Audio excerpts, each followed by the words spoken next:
Ating simula ng umaga ng mga balitang dapat nating malaman sa 774 Balita Ngayon. 774 Balita Ngayon. 30 minutong pag-uulat ng mga impormasyon at mga pangyayari sa loob at labas ng bansa. 774 Balita Ngayon. Kasama ang buong pwersa ng 774 News Team. 774 Balita Ngayon. Sa himpilang pinagkakatiwalaan sa balita at serbisyo publiko. DWWW 774, your ultimate news and music radio. At ngayon, narito ang inyong mga tagapagbalita. 774 Balita Ngayon.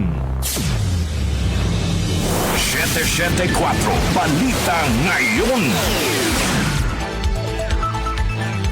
Magandang umaga, Luzon, Visayas at Mindanao. Ngayon po ay araw ng Miyerkules, February 4, 2026. Narito na ang 774 Balita Ngayon. 774 Balita Ngayon. At sa ating pong mga headlines, botohan sa sufficiency and substance sa mga impeachment complaint laban kay Pangulong Ferdinand Marcos Jr. iniurong ngayong araw. Mukha ni Tourism Secretary Cristina Frasco sa mga tourism ads pinuna sa Senado. Visa ng rehistro ng mga bagong sasakyan gagawin ng 5 taon. Pagpapatupad ng no work, no pay sa mga miyembro ng Kongreso isinusulong ng isang mambabatas. Utang ng Pilipinas lumobo pa sa 17.71 trillion peso. Pamamaslang kay Police Senior Master Sergeant Dayan Marie Molenido at sa 8 taong gulang na anak nito itinuturing ng case closed. DILG naglabas naman ng 1 million peso na reward sa makakapagturo sa 7 suspect sa pagpatay naman sa isang pulis sa Bulacan na ibinaon sa septic tank. Metro News, marijuana candy na tinangkang ipuslit sa bansa na harang ng BOC. Science and Technology News, isang ospital sa Spain magsasagawa ng pioneering facial transplant. Lifestyle News, sa Trevi Fountain sa Rome, magkakaroon na ng bagong ticketing system. Para sa ating music trivia, ngayong petsa nanguna sa Billboard Hot 100 ang awitin na ito ng Bee Gees na bahagi rin ng Saturday Night Fever soundtrack. Ano ang kanta na ito? Alamin. Balitang kakaiba, isang boksingero sa Amerika. Natuklap ang wig sa kasagsagan ng laban sa ring. Ang ating po oras, 6:45 ng umaga. Kami po ang inyong tagapagbalita, Darlene Olanyo. Ako naman po si Kenny Gacosta. Narito naman ang detalye ng mga balita. 774 Balita Ngayon. Update muna tayo mga ka-News 6 sa bagyong Basyang. Bumilis pa at napanatili ng Tropical Depression Basyang habang kumikilos pa kanluran, Tibog Kanluran. Sa latest weather bulletin po ng Pag-asa, nakasaad na huling namataan ng sentro ng bagyo sa layong 895 kilometers silangan ng northeastern Mindanao. Kumikilos ang Tropical Depression Bayang sa bilis lamang na 20 kilometers per hour.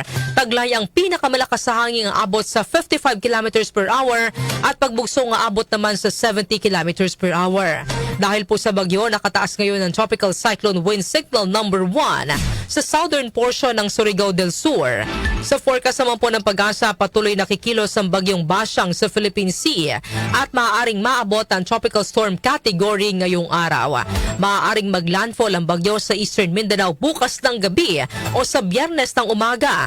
Matapos ito ay tatahaki naman ng bagyo ang northeastern Mindanao at central at western Visayas, habang sa Sabado ng hapon dadaan naman ito sa northern portion ng Palawan.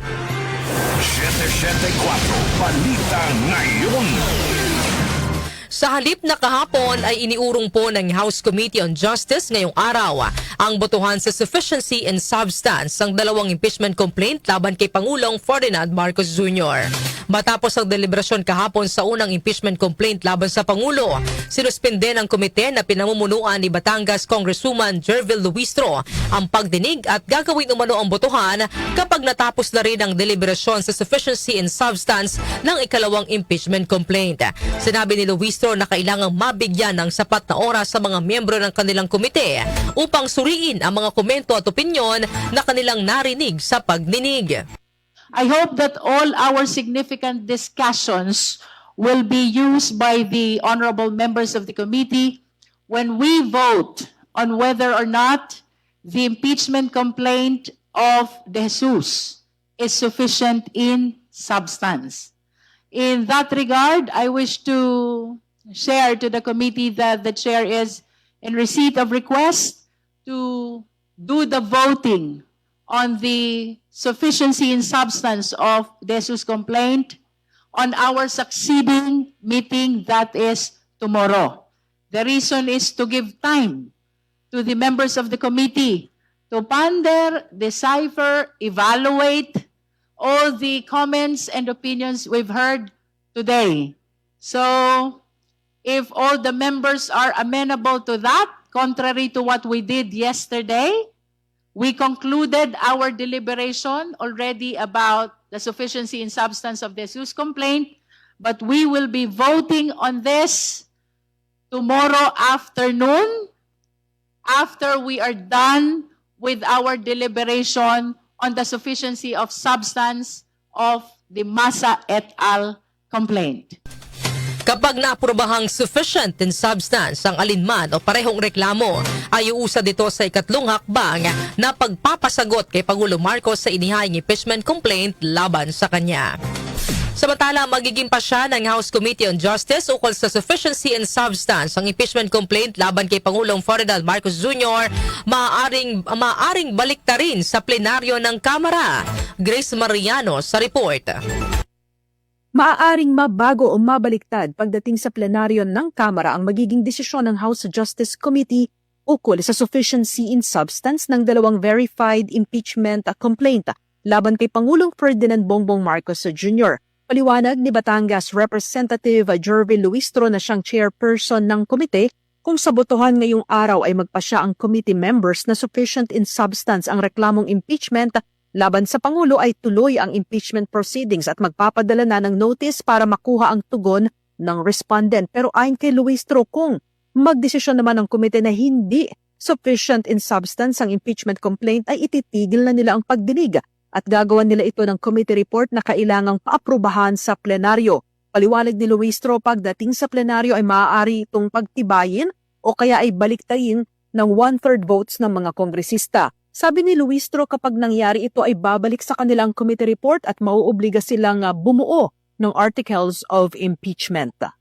The decision of the Justice Committee with respect to the insufficiency in substance, once it reached the plenary, can be overridden, pwedeng mabaligtad by way of at least 1/3 votes of all the members of the House.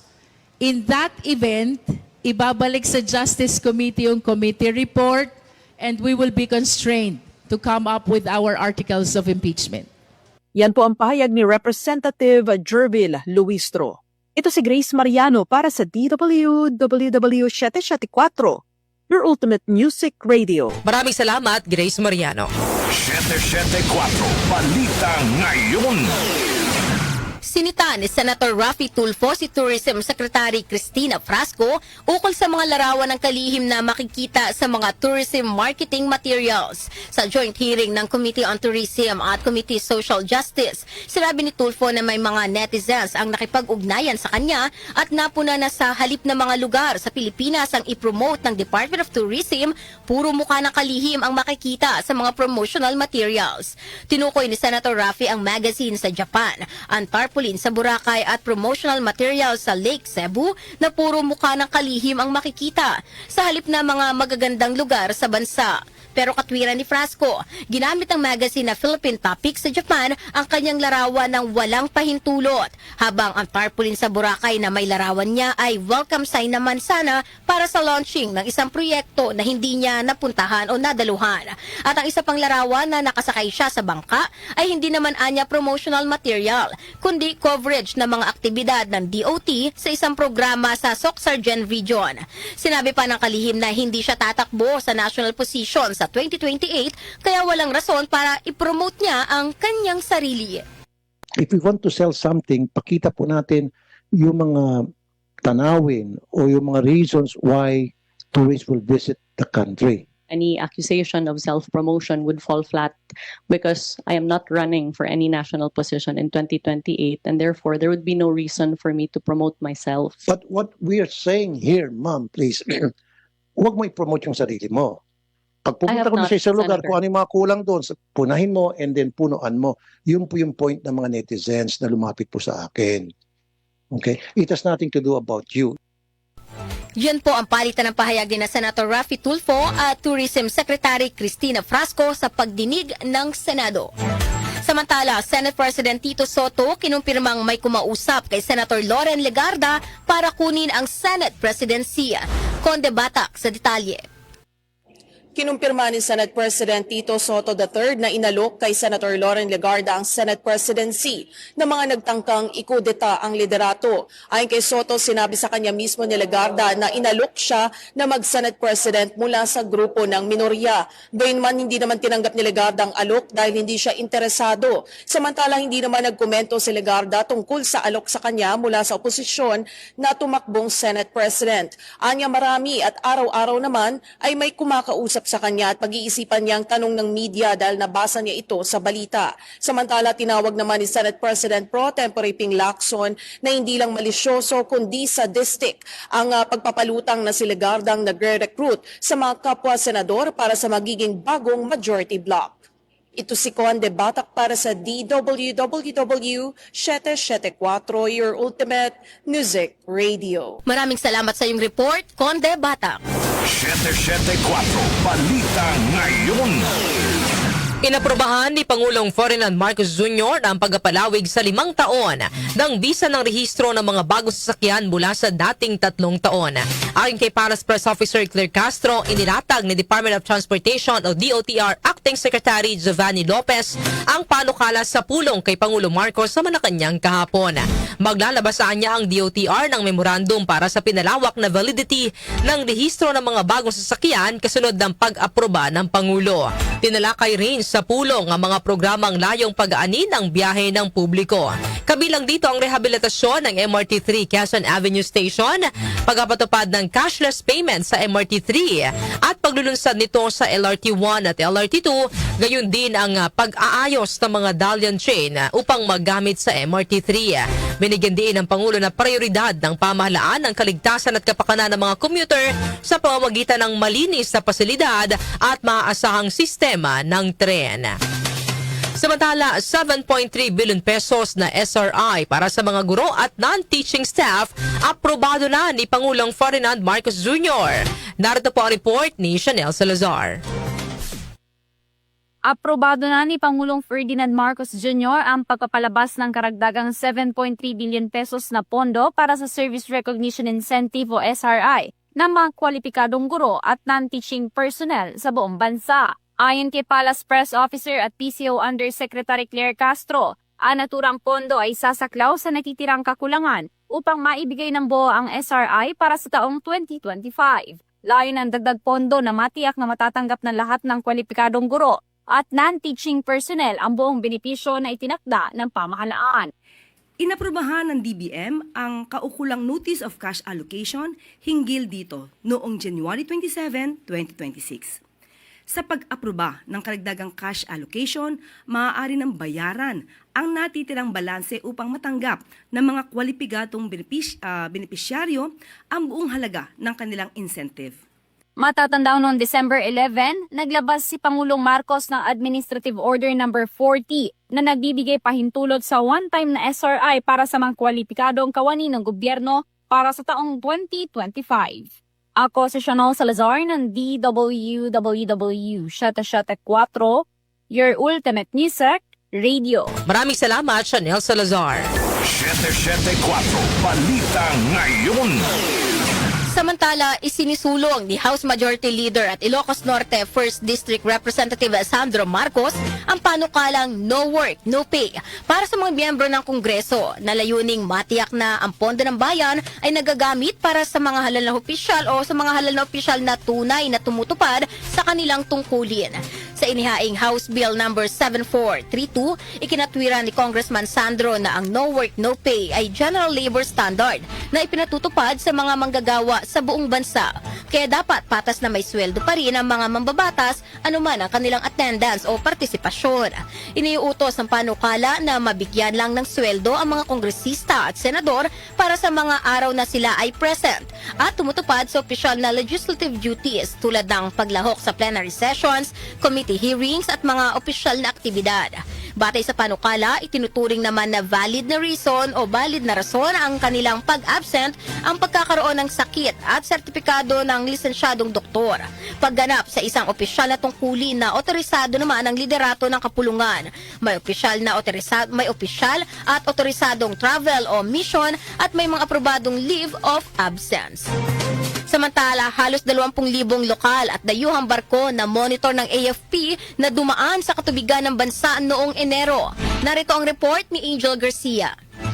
Umabot sa 19,655 na lokal at dayuhang sasakyang pandagat ang dumaan sa iba't ibang katubigan ng bansa noong buwan ng Enero. Ayon kay Philippine Navy spokesperson for the West Philippine Sea, Rear Admiral Roy Vincent Trinidad, ang naturang bilang ay patunay ng sustained maritime activity sa loob ng Philippine waters. Ani Trinidad, 16,670 sa mga barkong namataan ay dayuhan, habang nasa 2,984 naman ang lokal, kung saan 16,098 na sasakyang pandagat ang tumugon sa radio challenge ng Philippine Navy. Samantalang nasa 3,557 naman ang hindi sumagot. Isinagawa ang naturang monitoring mula January 1 hanggang 31, 2026. Binigyan din pa ni Trinidad na ang mga bilang na ito ay nagpapakita ng matibay na paninindigan ng sandatahang lakas sa pagbabantay at pagtatanggol ng teritoryo, soberanya at sovereign rights ng bansa. Samantala, 48 barko ng Chinese Navy at China Coast Guard ang na-monitor ng Philippine Navy sa 4 na mahalagang lugar sa West Philippine Sea mula huling bahagi ng Enero hanggang Pebrero 2.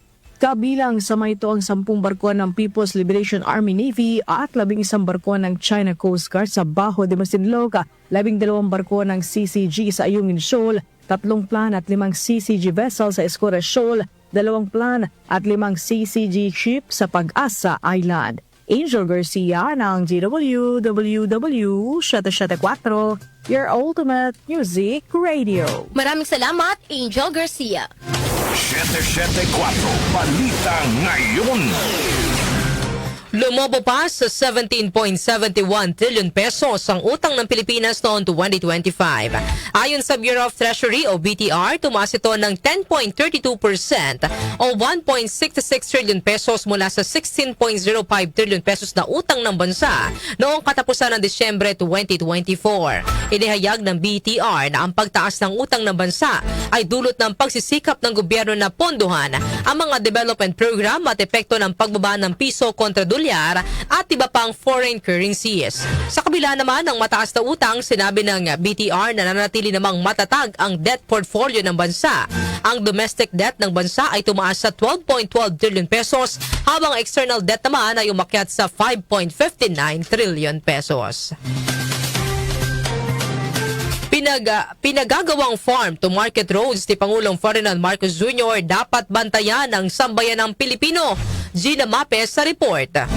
Nananawagan ng kilusang magbubukid ng Pilipinas sa sambayan ng Pilipino lalo na sa mga magsasaka na bantayan ng Department of Agriculture sa pagpapatupad ng Farm-to-Market Roads o FMR projects. Ang panawagan ay sa harap ng paglulunsad ng online portal ng DA na FMR Watch. Ayon sa KMP, ang FMRs ang isa sa pinakamatagal at pinakapalasak na proyektong pinagmumulan ng korupsyon sa kasaysayan ng burokrasya sa agrikultura. Mga kalsadang hindi natatapos, madaling masira, hindi dumaraan sa mga sakahan hanggang sa mga ghost roads na nasa mga dokumento lamang. Git ng KMP, bago pa nailantad ng Pangulong Ferdinand Marcos Jr. ang anomalya sa flood control project sa loob ng ilang dekada, ang farm-to-market roads ang otomatikong gatasan ng mga politiko, mga kontratista at mga piwaling opisyal ng pamahalaan. Binigyan din ng grupo na ang pinagmamalaking 76.52 billion pesos na ginastos sa mahigit 4,800 FMR projects mula 2021 hanggang 2025. At ang karagdagang 33 billion pesos sa 2026 ay lalong naglalagay ng mabigat na pananagutan sa Department of Agriculture. Sa laki ng pondong ito, walaan nilang puwang ang mga palpak, substandard at mga huwag na proyekto kaya dapat bantayan dahil malamang na maging farm-to-pocket roads ang mangyayari. Para sa KMP, ang FMR Watch ay hindi dapat maging deodorizer at pampalubag doon sa publiko. Dapat maging bukas o transparent ang Department of Agriculture, ilamtad hindi lang ang mapa at litrato ng mga proyekto kundi pati ang mga pagkukulang, anomalya at mga pangalan ng mga responsable sa proyekto mula pambansa hanggang lokal na antas. Ako si Gina Mape ng DWWW774, your ultimate music radio. Maraming salamat, Gina Mape. 774 Balita Ngayon.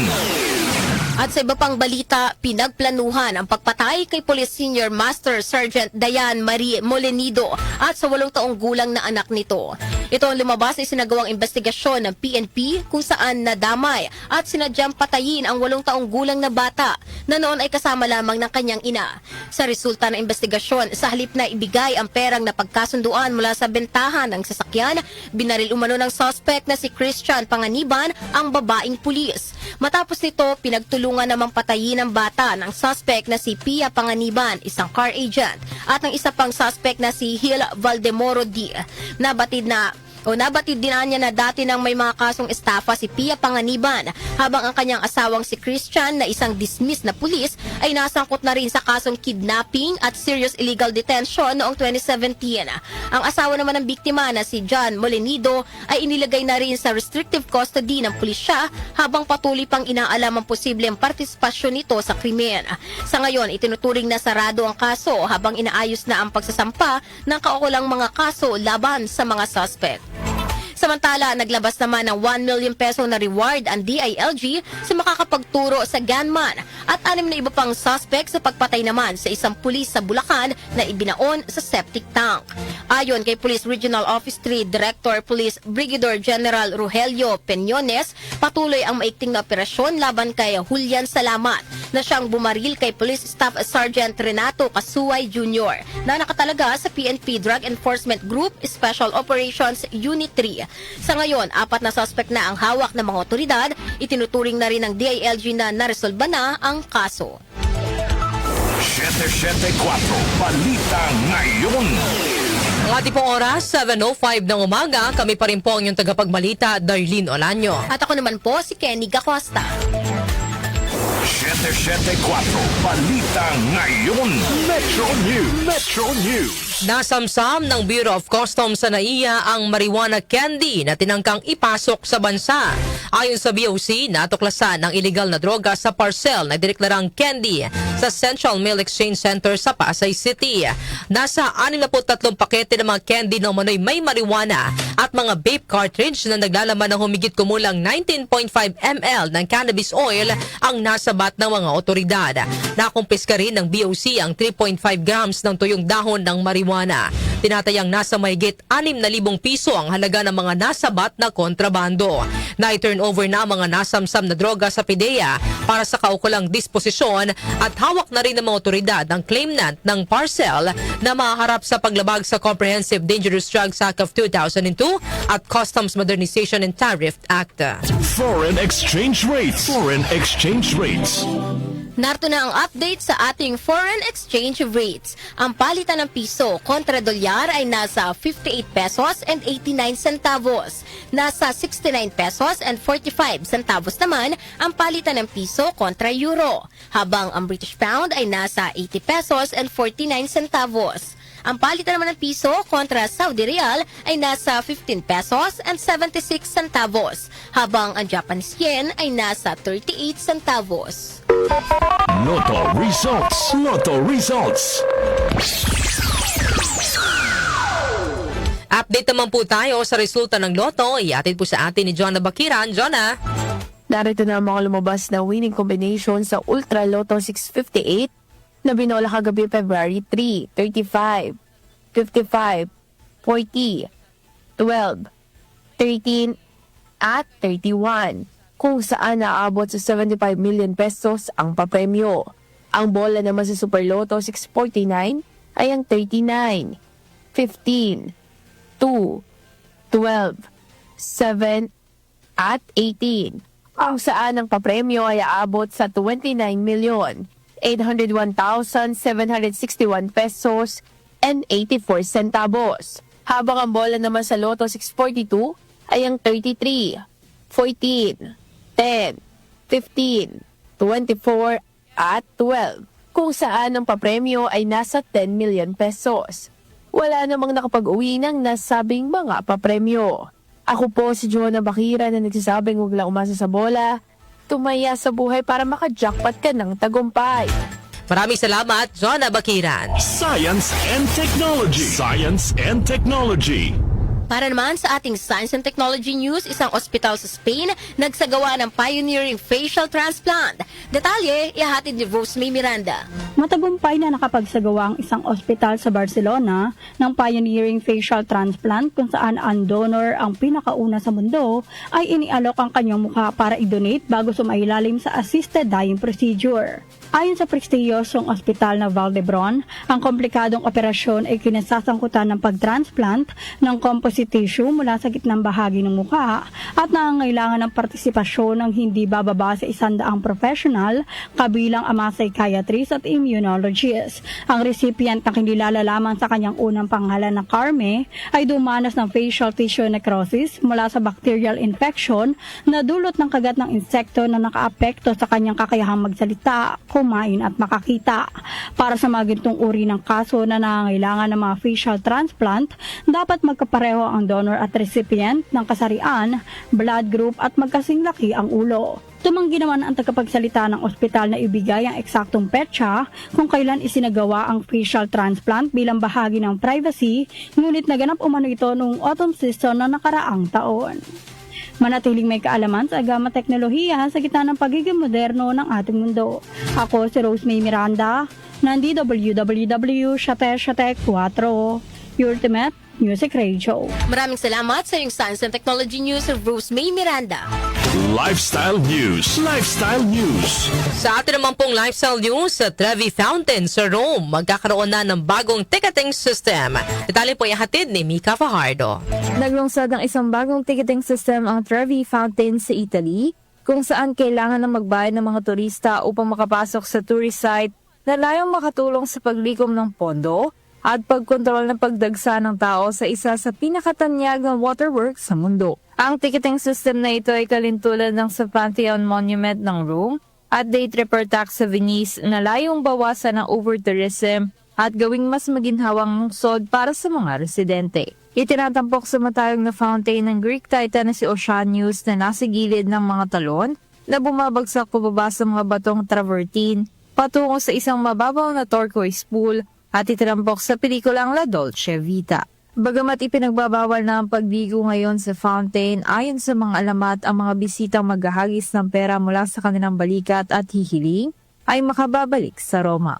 Maaaring maka-avail at magpareserba ng ticket sa Trevi Fountain online na nagbibigay daan sa mga turista na makalapit sa fountain mula alas 9 ng umaga hanggang alas 10 ng gabi.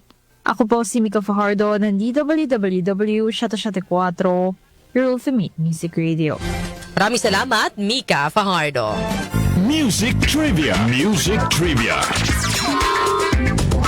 Para naman sa ating music trivia, ngayong petsa na ito, February 4 taong 1978, nanguna sa Billboard Hot 100 ang awiting Stayin' Alive ng grupong The Bee Gees. Tumagal ang 4 na linggo sa number 1 spot ang naturong music chart ang Stayin' Alive. Ang Stayin' Alive ay bahagi ng soundtrack ng 1977 American dance drama film na Saturday Night Fever na pinagbidahan ni Karen Gorney at John Travolta. Ang soundtrack ng Saturday Night Fever ay nirelease noong November 15, 1977 sa ilalim ng RSO Records. Ikalawang single nito ang inilabas na Stayin' Alive na isinulat ng magkakapatid na Gibb na sina Sir Barry, Robin at Maurice. Noong 2004, unang naranggo ang Stayin' Alive sa ika-189 na pwesto ng Rolling Stone magazine na 500 greatest songs of all time hanggang maabot ito ang number 99 spot sa naturang listahan din noong 2021. Sa 21st Annual Grammy Awards o noong 1979, ang Stayin' Alive ay kinilala bilang Best Vocal Arrangement for 2 or More Voices, habang ang Saturday Night Fever soundtrack album naman, kung saan ito bahagi, ay nagwagi rin ng 3 pang awards kabilang ang Album of the Year. Balitang Kakaiba. Sa atin naman pong balitang kakaiba, isang boksingero sa Amerika natuklap ang wig sa kasagsagan ng laban sa ring. Itali po ng balitang kakaiba, ihahatid sa atin ni Doc Justin. Good morning, Doc Justin. Yes, good morning mga kanyosek. Narito nating balitang kakaiba ngayong araw na ito. Kakaibang laban ang nasaksihan ng mga boxing fans sa New York dahil sa gitna ng mainit na laban ay natuklap ang wig ng isa sa mga boksingero. Naganap ang ekstenong ito sa ikalawang round ng matinding bakbakan sa heavyweight match sina Jarrell Miller at Kingsley Ibe. Sa kasagsagaan ng laban ay nagpakawala ng sunod-sunod na uppercut si Ibe dahilan para umangat ang ulo ni Miller na nagresulta sa pagkakatuklap ng kanyang buhok na nabistong wig pala. Natapos ni Miller ang second round ng bahagya na lamang nakakapit sa kanyang ulo ang wig, kaya naman nagdesisyon sang tuluyan ng alisin ang kanyang wig at inihagis ito sa mga tao. Nanalo naman si Miller sa naturang laban by a split decision. Nagbiro pa si Miller na 2 araw pa lamang nang makalbo siya makaraan niyang pagkamalang sampo ang ammonia bleach sa bahay ng kanyang ina. Nako, yan yung mahirap pagka yung mga chemical ay sinasama sa mga kagaya dyan sa CR o lalo-lalo na sa kung kayo po ay mahilig magluto, iwasan po ninyo na pakalat-kalat yung mga chemical, baka mamaya yan ay naisama na doon sa mga recados. Kaya ingat-ingat. Paalala ito na ating balitang kakaiba, no? Sa lahat ng mga kanyosik natin. Mahirap na, di ba? Okay. Mga kanyosik, yan ating balitang kakaiba ngayong araw na ito ko si Doc Justin. Just out na ko. Thank you! Maraming salamat, Doc Justin. No? Magandang paalala yung sinabi ni Doc Justin. No? Pero doon kasi sa interview dito kay Miller, di mo alam kung totoo ba Joke lang ba? or joke lang ba na talaga bang napagkamalan niyang ammonia bleach yung 2 shampoo. days ago No? pa lang daw siya na nakalbo, gano'n. Pero tama yung ni Doc Justin na ihiwalay natin yung mga chemicals, lalo sa mga niluluto natin. Correct, diba? para hindi din tayo mapahama. Delikado yun, akala mo asukal, Correct. pero ibang na pala chemical. Tama ka dyan, Kenny. Maraming salamat, Doc Justin, sa ating balitang kakaiba. Bago po tayo magtapos sa ating balitaan, ito muna ang ating katanungan. Nabibigyan po natin ng opinyon sa ating pong programang Opinyon Mo, Opinyon Ko. Mas gusto ba ninyong nalalaman ang attendance ng mga mambabatas upang mapalakas ang inyong tiwala sa kanila? Gusto ba ninyong malaman, mga kanyusik, no, kung araw-araw pumapasok ang mga ibinoto po ninyong mambabatas at mga senador or kongresista? At kapag ganun ba, mapapalakas ba nito yung inyong tiwala sa kanila? O diba, syempre kapag nakikita natin yung attendance, Kenny, makikita mo kung araw-araw ba pumapasok or laging absent yung isang mambabatas. Tama. Pero minsan naman, kahit naman araw-araw din pumasok, kung wala namang, hindi naman nagtatrabaho. Ano gagawin lang Ganun yun? Diba? Wala rin naman. Pumasok ka pa para sa sahod lang. Correct. If ever, diba, maging no work, no pay nga. Diba? O yan, so mamaya, bakit ba yan ang ating pag-uusapan? Ihimay-himayin po natin yan sa ating pong programang Opinion Mo, Opinion Ko. Pero pa sa mga gusto na pong magbigay ng kanila pong opinion sa ating pong topic ngayong araw po ng Wednesday, ito po ang ating text line 0929-321-8738 at maaari din po kayo mag-comment sa ating pong Facebook Live at sa ating YouTube channel.